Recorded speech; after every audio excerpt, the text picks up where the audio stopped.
do Facebook ads work for mainly? Is it good for B2C only, or does B2B also work? Now it'll work for anybody. Because the thing you got to remember is everybody's on it. So at the, it used to be, it was only for B2C, but t-shirts and all that kind of stuff. But now you got to look at it. It's B to everybody. It's B to E. Because if you sell ball bearings and you're like, hey man, I'm a ball bearing salesman, how can I use Facebook? Well, the guy who buys ball bearings is on YouTube, is on Instagram, is on social media. So you can reach him through that channel. So it's a really good play for anybody who wants to sell to anybody. Welcome to Spaghetti on the Wall, where we throw ideas, see what sticks, and nurture those that do. I'm your host, Armando Leduc, an actor, entrepreneur, and coach, giving you insights that light up your world. We're here to explore the realms of business, marketing, and life, serving up a shot of inspiration with every episode. Ready to make ideas stick and grow them into something great? Let's dive in.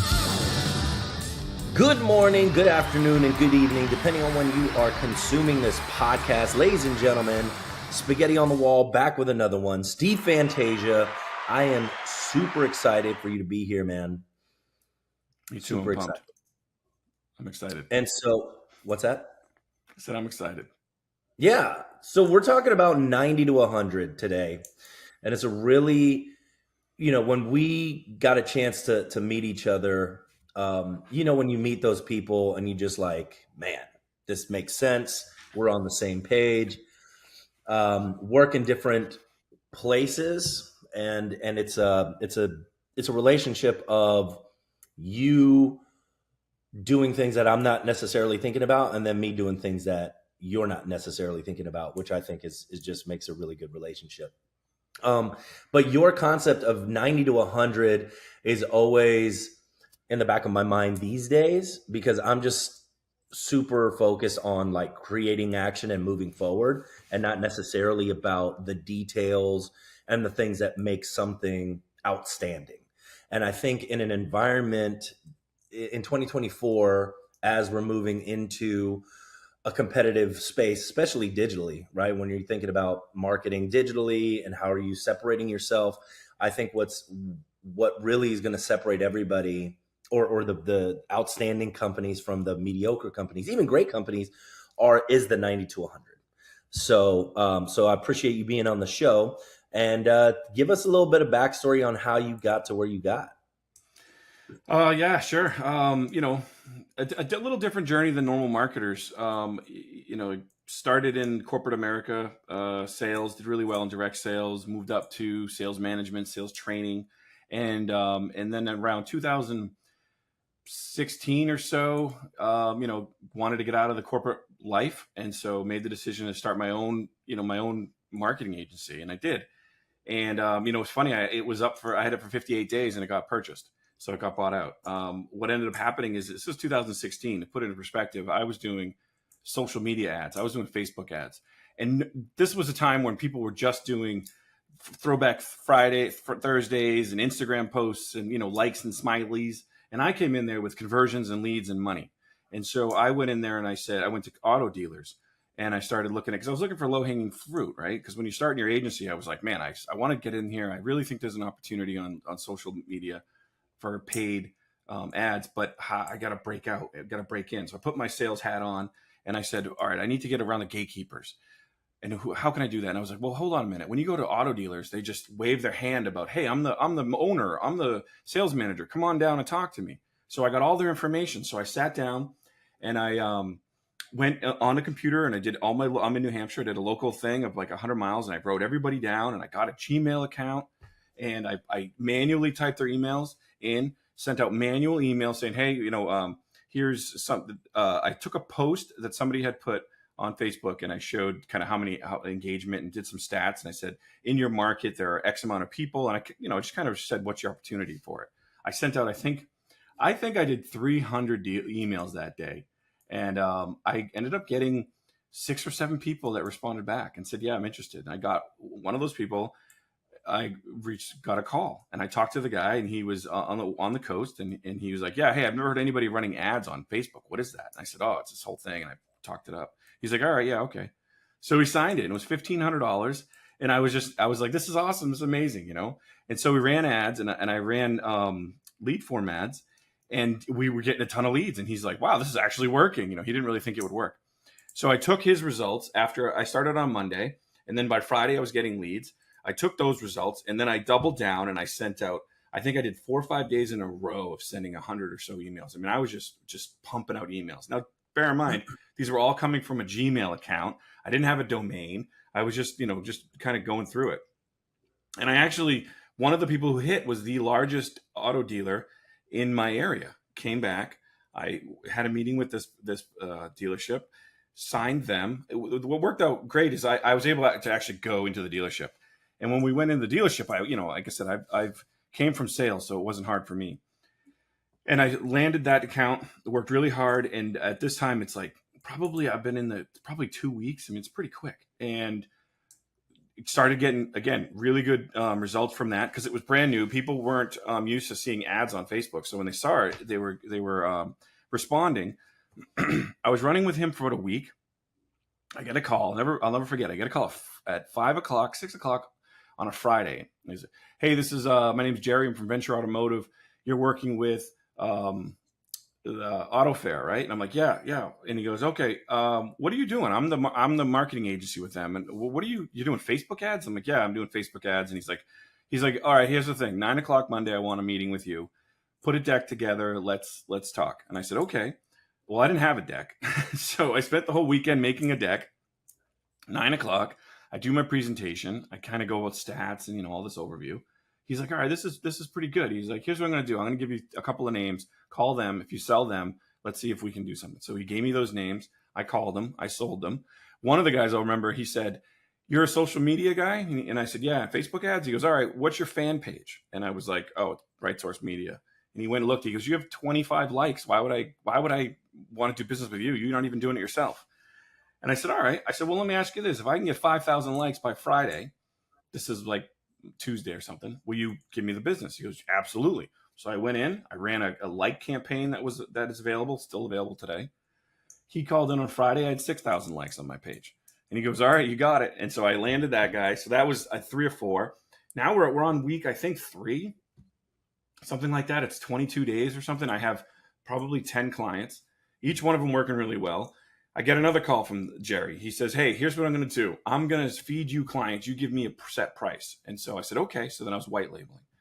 He did that. A week, 2 weeks go by, working out really well again. He calls me back. All right, here's the deal. I want you to come work for me. I'll buy your little company. You come work for me. You set it up with my team. We go in, we do this thing. So it ended up being 58 days after I initially sent out that first email. I signed the paperwork. I sold my agency. I became his senior vice president of sales or something like that. And I built his team and we went international. I mean, we were doing Canada and everything. And we were taking it over. And I did that for a whole year.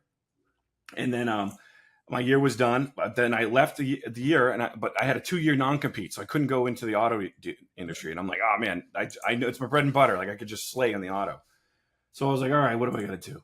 So interestingly enough, I make my website and I end up, I'm on watching YouTube podcasts and I see a guy doing an SEO about SEO. So I'm looking at my website and I'm like, oh, I need to get some SEO for my website, but I don't want to pay anybody. I'm cheap. So I start watching this guy and he makes this thing. He says he does audits, so he's using his podcast to basically give information, but then he sells with audits and things. So, and he's kind of a pioneer. This is 2018 or so, and he's doing podcasts. So he says this thing, I'll never forget. He goes, he's kind of a corny guy. I make some puns, count how many puns. Anybody who counts how many puns I make in this podcast will send me a thing and I'll give you 15% off an audit. So I'm like, all right. So I watch it. And every time he makes a pun, I make a ding. I send him an email at the end. I go, hey, you made 22 puns, blah, blah, blah. My name's Steve. I love an audit. He's right back. Oh, okay, hey, Steve, thanks. That's really funny. I didn't think actually anybody would do it. What are you in? And I said, oh, I'm in social media. I do Facebook ads. And he's like, Facebook ads? Like what? And I said, oh, conversions, all that stuff. And he's like, oh, really? He's like, I need to do that. Could you help me? And I'm like, yeah, probably. So we talk on the phone. He said, dude, you got to come on my podcast. He goes, I never heard anybody talking about Facebook like this. This is 2018. And, or maybe it was 17. And he says, come on my podcast. So I'm so new to this idea of coming on. They didn't call it a podcast. They called it a YouTube show, and my YouTube channel. And he said, come on. So I said, all right, I'll come on. So I've been in, again, corporate, not in any of this kind of, guru / internet space. He sends me a Google link. I didn't know how to open it. I didn't have the account. I didn't have an account set up. So I couldn't join the podcast. So he sends me the link. I'm all ready. I'm all dressed up. I'm prepped. I got my earphones on. I'm ready to join this podcast.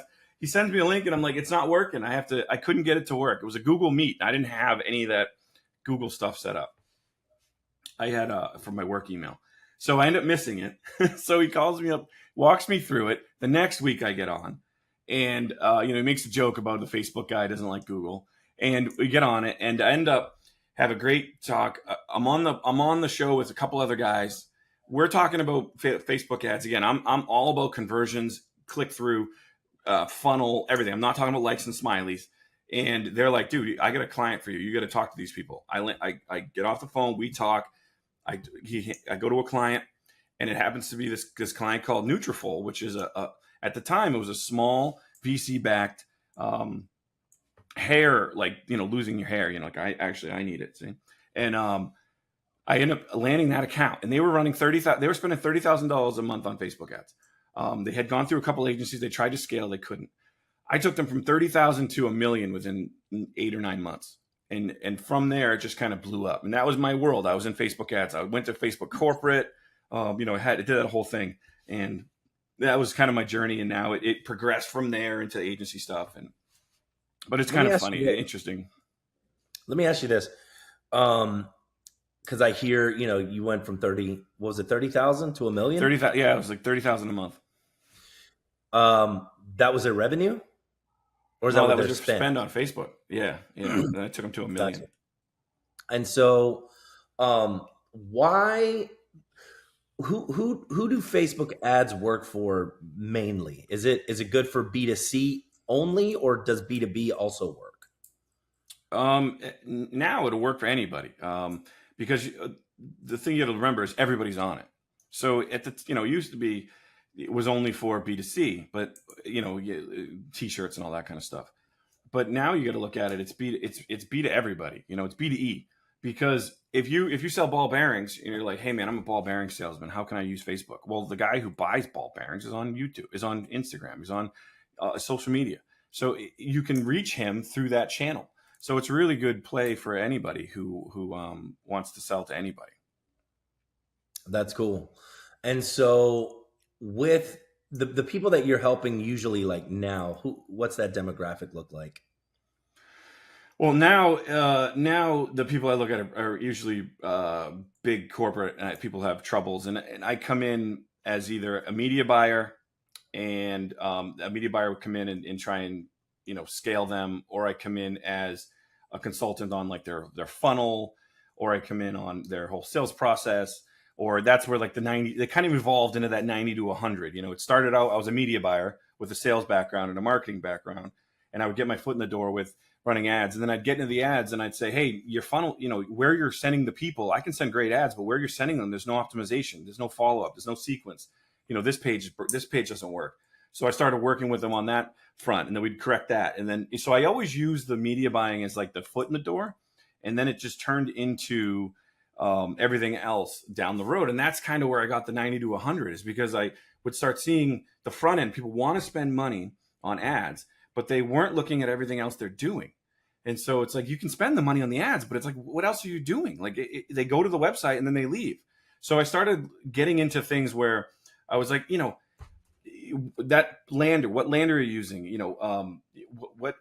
How are you, when you're going to the thing, what's your sequence around it? So the idea of the 90 to 100 was taking you from, you're doing well, but taking you to excelling is when you look at the whole picture and you kind of take everything into consideration, and you kind of take a look at the forest through the trees.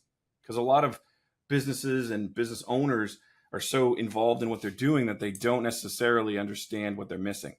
And that's where so that's the evolution of that whole 90 to 100. It's looking at kind of everything, coming in and going, hey, your domain, your signature doesn't match, all that, the little stuff. I look, man, when we started working together, just the ideas that you have that really do take things from 90 to 100. One of the things that I get compliments on all the time, and it was an idea you gave me, was putting a video in the Mm. Zoom waiting room. I mean, I can't tell you how many times people comment on that and they're like, "Oh my god, I want that." Like how many times do you have a Zoom call and you have people waiting in the waiting room?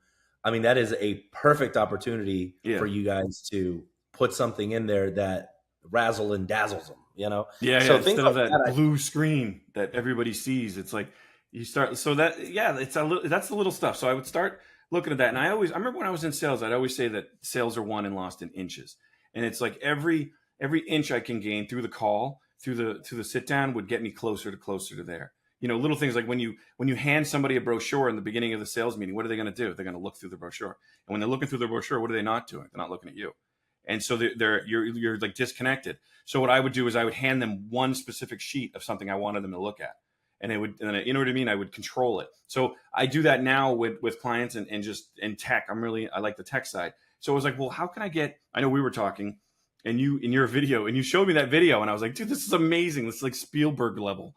And, I was on a Zoom with you, and I'm sitting there looking at the blue screen, and I'm like, oh, I wonder if you could do something with that. And so I started digging into the Zoom stuff, and I'm like, oh, you can customize it.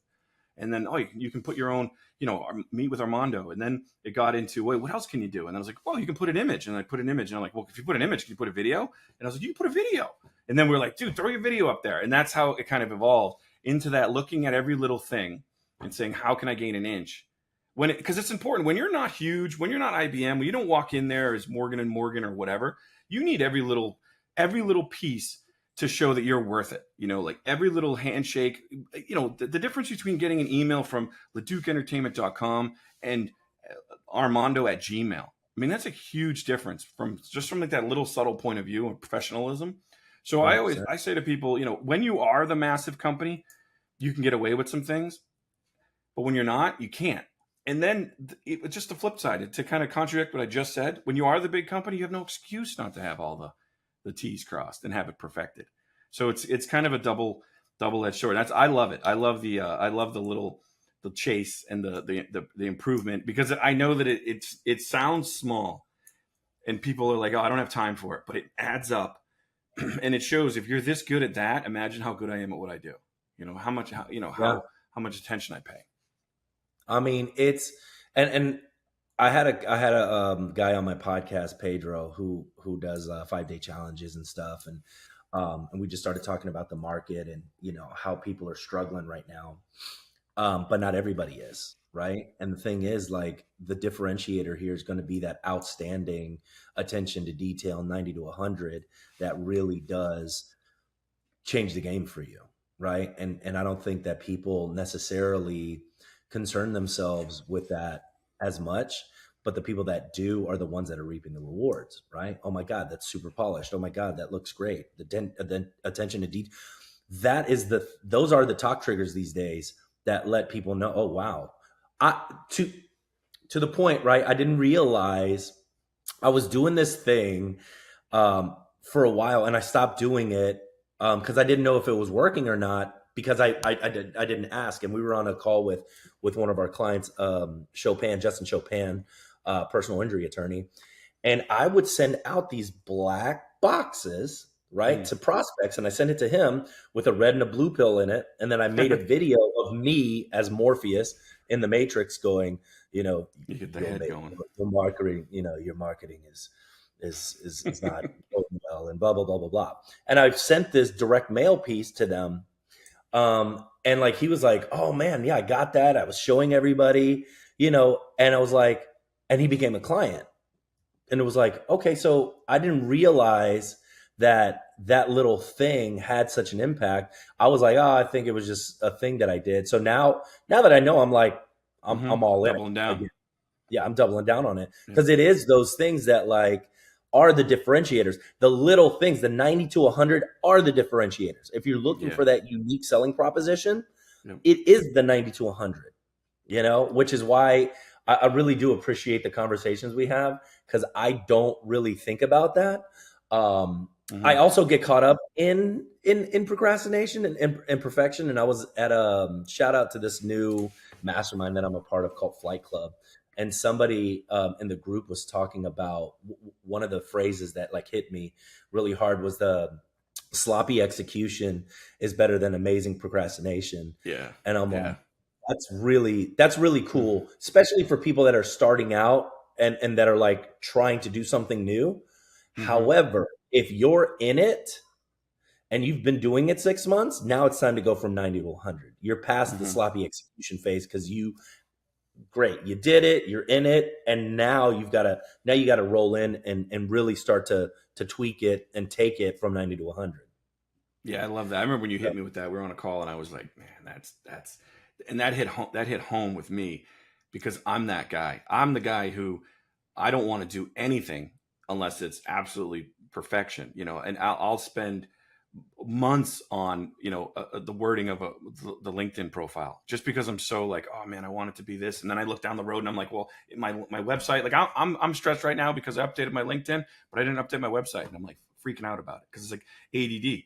But that when you sent me that and we were talking and I said, that's genius, because think of how many people just don't get movement because they're just stuck on it not being the best. I want to have all this in line before I want to get my ducks in the row. Like if you're in sales, how many times people said, well, I want to make sure we're making the right decision, let me think on it, and all that kind of thing.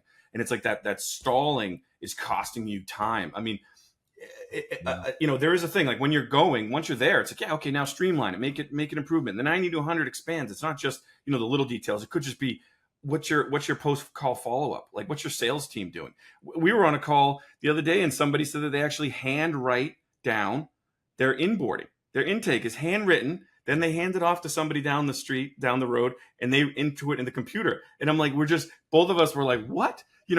Think of the amount of time that is lost. Think of like the transposing of numbers, just the inefficiency of that. And that's like everything. But you can get paralyzed by, imposter syndrome, which I've heard you talk about a million times, and it just really Yeah. hits home. Or the idea of it has to be perfect before you even start it.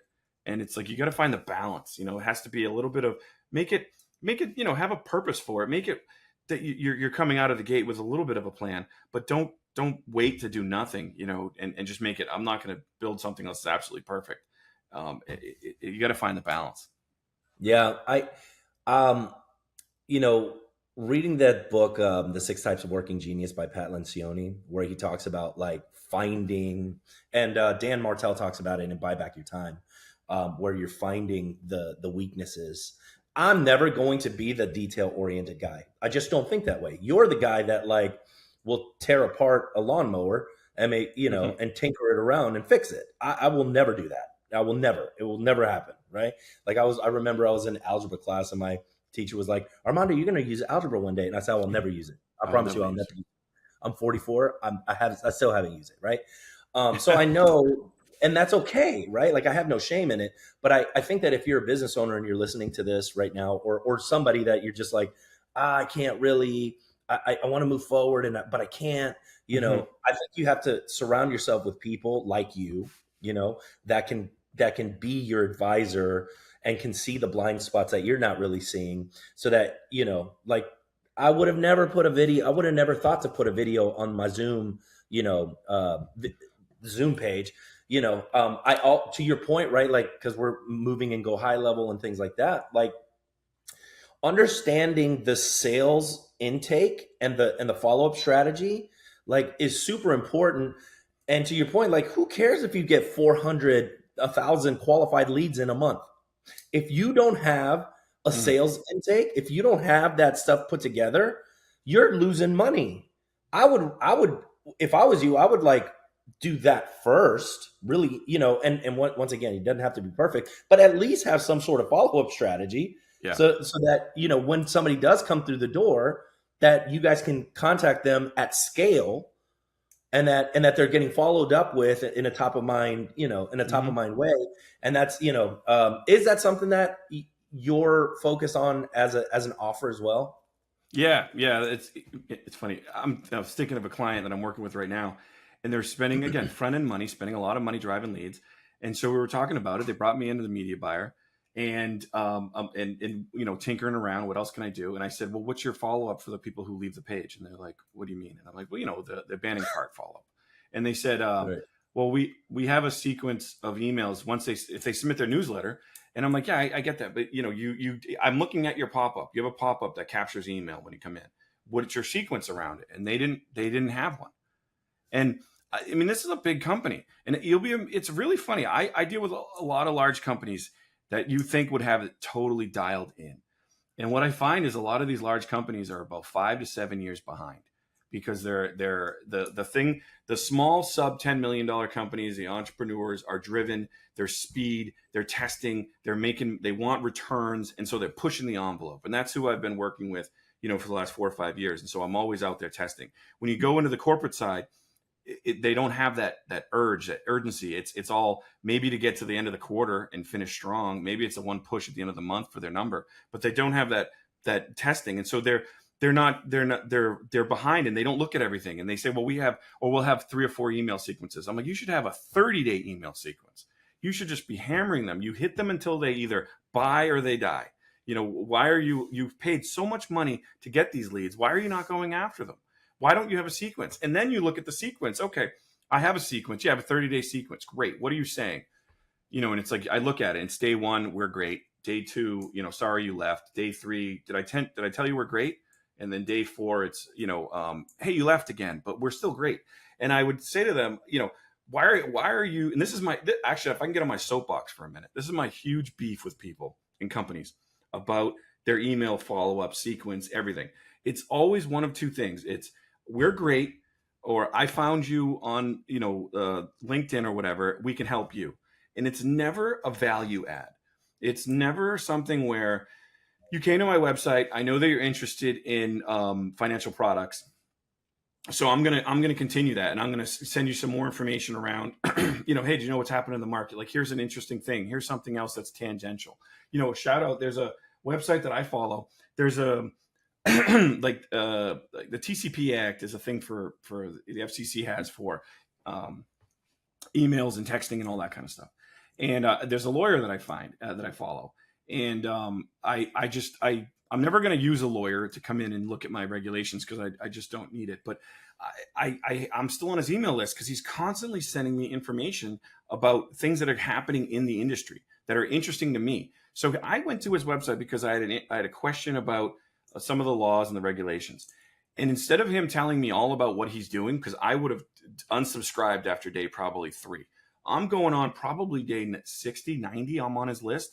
And I'm still interested because he's sending me things that are relevant to what I'm interested in, that I came for. And he's selling me on himself because of the amount of information he's giving me, but he's not tooting his own horn in the sense of like, hey, we're great. So if I ever do work with a client who has issues, I'm going to go to him. If I ever need it, I'm going to go to him because this guy's giving me value and not just I'm great. And so when I talk with clients, I say, put yourself in the customer's shoes. They went to your website. They're interested in what you offer, but it might not have been the right time. Well, if it's not the right time, give them information around it. Like, use the analogy of herding cats. Herding cats is you got to go kind of around the cat to get him to go. You don't go right at the cat because the cat's going to run away. So if you have a client, don't go right at the client with, we're great, here's 10% off. Give them information around it. Keep them excited. Things you're interested in, you work in the industry, what's going on. So give them things around it. Your small business, give them things around, what's going on with QuickBooks, what's going on with tax deadlines, like just information. And what they're going to do is they're going to then keep you on their list. And then they're going to see your emails. And when they do need it, they're going to call you. So there's an immediacy around 3 days after or so you have to get on them. But the other way, the follow-up sequence, it just drives me crazy. That's a big pet peeve. Here's my theory on that. I believe that when somebody is hitting people up in that way, like, hey, I'm awesome, hey, you should buy, is that they don't have the knowledge. Yeah. I don't think that they do. I think that they're maybe just starting out. And they're like, oh, I heard that I have to charge high ticket because I worth it and blah, blah, blah, blah, blah. And I'm like, you don't have a track record. You don't have case studies. You don't have the experience to talk from that space, right? Mm-hmm. And that's the problem. And so part of why we exist as a company, right, is that through the action of doing, you're building that confidence in yourself to know that you do have the answers and that your experience is what makes you unique, right? Like, how many personal injury attorneys are there in the country? Like thousands, hundreds of thousands, right? Mm-hmm. So if all of those, if there's personal injury attorneys for days, right? Or you're a marketing company, Mm-hmm. why is it that marketing companies for some reason think that it's different in terms of like what the information is? The information is not different. The information is the same. It is the experience of how you've trialed and errored that becomes the valuable information, right? It's like, Mm-hmm. hey, don't do what I did, do this instead because I already learned this. So make sure so when you're creating content, and it was I don't remember who I was listening to. It's probably one of the guys in the group, but he was talking about content creation specifically, and he was saying, "Hey, nope." It was a guy that Asian guy from California, has glasses, always wears a cap, always talks about personal branding. Mr. Anyway, he was Miyagi? talking about what? Mr. Miyagi? Yes, that's it. He was talking about marketing. So he was saying that when you're posting content, don't always come from a place of like hubris and I know, right? Mm-hmm. He said come in going, dude, I'm such an idiot. This is what I was doing for so long, and now and I learned, somebody gave me this information or something happened, and now I know this, right? So don't do what I did, start doing what I'm doing now, right? Because this is how I learned. And if you start putting out content like that, it's going to be a lot more uh, engaging. People are going to Mm-hmm. resonate with that better, Yeah. and More so human. if you are looking at creating content, maybe come from that aspect, which will help in the starting now anyway, right? Like, hey guys, I'm just starting out, especially for you. Like if you're Mm-hmm. doing the podcast and you're getting ready to start doing content, just come from a place of guys, I know what I know, right? This is super uncomfortable for me creating Yeah. content, but I'm going to do it anyway. Mm-hmm. And you can start off that way in the self-deprecating way. I went to see Carrot Top in Vegas, at the Luxor. 18 years residency. He's been doing the Wow. show. I know what happened. He got like all muscly too. He was a Yeah, little yeah, skinny yeah. guy. Amazing. It was so funny. It was such a great show. But it was this self-deprecating humor that like really was endearing, and you're like, I'm with you, buddy. Right? Like everybody was with him. Yeah. And like part of his act was like showing videos of people like dogging him. You know what I Does he mean? still And like does he still showing, do all the gags and stuff? oh yeah, he still does the prop comedy. It was 2006. That's when he went there. Wow. Yeah, Gallagher was a huge influence on him. Yeah, the pumpkin guy, the watermelon. Yeah, the watermelon guy. As a matter of fact, he ends his show with a watermelon, Did but he? it's not a real one. It's like streamers, and he hits it, and then Yeah. like streamers. Yeah, you It's probably great. can't do that anymore. Do you know Gallagher? His brother went on a competing tour. I think it was like Almost Gallagher or something, and he had this huge thing where his brother, who looks similar to him, was going around and doing the same thing at the same time. Oh, really? Yeah, with Gal. I mean, that's that's great. It's like Eddie Murphy's brother. But you ever see Eddie Murphy's brother, Charlie Oh, Murphy? yeah. Charlie Murphy? Oh, Yeah, he's I thought awesome. it was fantastic. Yeah, But yeah, all that but to like, say is, the thing, something that you touched on, and the idea that red pill. Going back to when you said that, what I love about how genius that is. If every marketing agency is the same, right? Then it doesn't matter. If every personal injury lawyer has an amazing website and everybody's in suits and everybody has that team pose, then it doesn't matter because that's what everybody's doing. So you have to right. if everybody's doing PPC ads and if everybody does SEO, then it's worthless in terms of moving the needle. So if all marketing agencies are doing the things like sending out emails, you come in and do something different. Like, hey, I'm gonna send a box and I'm gonna have red pill, blue pill. I'm gonna make a video because I'm Armando and I make really good videos, and it's unique. And now you're 100% different. You stand out. And that's the whole idea of marketing, is getting that attention. So you can tell your story. And, that's important with people, especially when they look at it, like what they're doing. If you're doing everything the same, then it's no different than anybody. So, I mean, I love that's what I love about you. Like the idea of just thinking different. You mentioned at the beginning of the show, I think we're two exact people on the same thing on different arcs. I'm on the slow, don't get started, and you're on the go crazy, get everything, just try things. And it's genius to just do it, be different, go out there, try things, and see what happens. It's you gotta have people in your life who are like that, who push you a bit, and they think differently, and they challenge you, and they add 100%. Things. It's good to find people like that. Yeah, man. I definitely appreciate your insight. The experiences that you've had, the experience shares, and the ideas that you have are just incredible.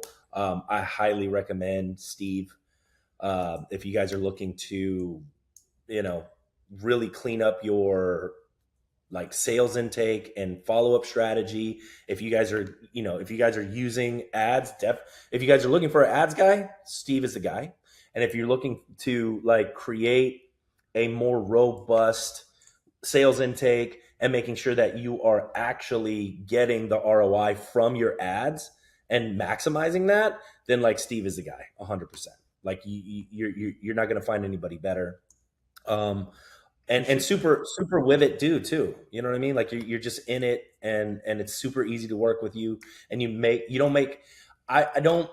feel like a lot of marketing guys are just want to put themselves on a pedestal, but like you break it down really easily for people, and you don't make them feel stupid for not knowing something, which is cool.